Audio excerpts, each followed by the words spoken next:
যুব ক্রীড়া মন্ত্রণালয় এবং স্থানীয় সরকার পল্লী উন্নয়ন ও সমবায় মন্ত্রণালয়ের উপদেষ্টা আসিফ মাহমুদ সজীব ভূঁইয়া বলেছেন, সামনের দিনগুলোতে এই প্রজন্ম যেন হেরে না যায় সেদিকে সজাগ দৃষ্টি রাখতে হবে।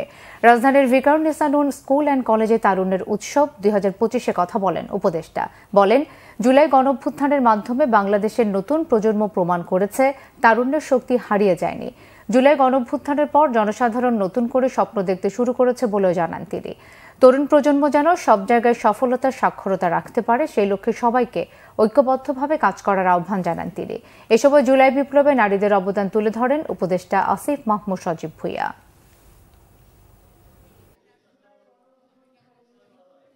অত্যন্ত একটি ঐতিহাসিক সংকটকালে একটি রক্তক্ষয়ী লড়াইয়ের মাধ্যমে, রক্তক্ষয়ী অভ্যুত্থানের মাধ্যমে আমরা একটি নতুন বাংলাদেশ গড়ার স্বপ্ন দেখতে পাচ্ছি।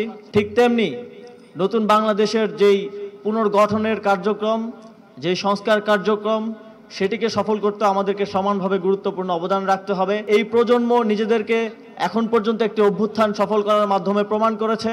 সামনের দিনগুলোতেও যেন এই প্রজন্ম ব্যর্থ না হয় সেই জন্য নিজেদেরকে প্রস্তুত করতে হবে এবং ভবিষ্যৎ বাংলাদেশ গড়ার প্রত্যেকটি ধাপে দেশের প্রত্যেকটি সেক্টরে নিজেদের সাক্ষরতার ছাপ রাখতে হবে।